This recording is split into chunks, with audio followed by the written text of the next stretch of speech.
Summers are here, and this year India is expected to get hotter than usual. Now, a cold beer sounds like the obvious fix for those who indulge, right? But that beer might cost you more this summer or might not be easy to find at all. India's beer industry is under serious pressure right now. Input costs are surging, supply chains are strained, and companies say they have barely enough room to cope. Now, this crunch has been building for months, and summer may be what pushes it over the edge.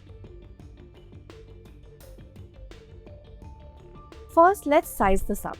India's beer market was valued at roughly $5.7 to $6 billion in 2025, and it is projected to grow $14 to $15 billion by 2030.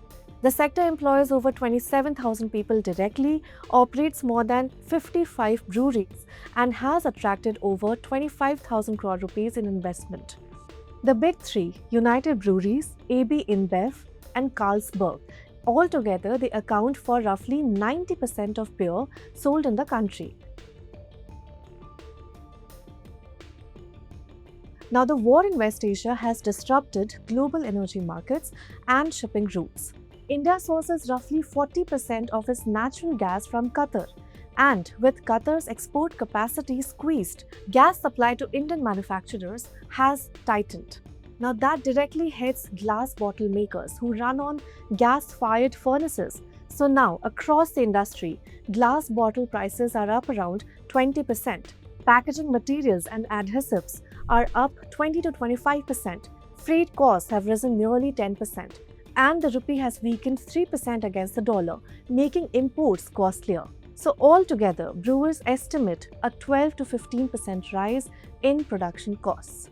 Then there is the can crisis. The war has also halted global aluminium supply. Domestically, an LPG shortage has further squeezed can manufacturers.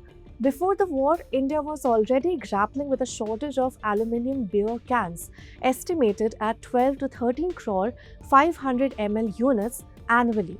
Now, this was primarily driven by limited domestic manufacturing capacity and compliance bottlenecks related to BIS certification rules. But the war has since made it worse, pushing up aluminium prices globally and forcing some manufacturers to declare force majeure. Unlike most consumer goods, beer pricing in India is not left to market forces.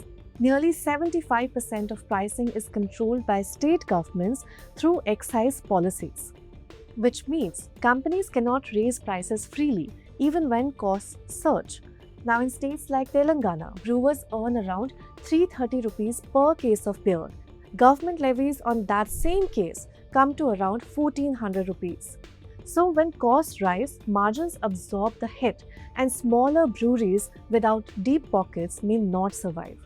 Now, the Brewers Association of India, representing 85% of the market, has written to multiple states asking for either a 12 to 15% price increase or excise duty relief. It says the burden of global disruptions should not fall entirely on the industry alone. The timing couldn't be worse. Summer is India's peak season for beer. Now, a cold beer in summer feels like a very small thing. But right now, behind every bottle is a supply chain under strain and an industry waiting on government action before the season peaks. Follow Business Standard for more stories.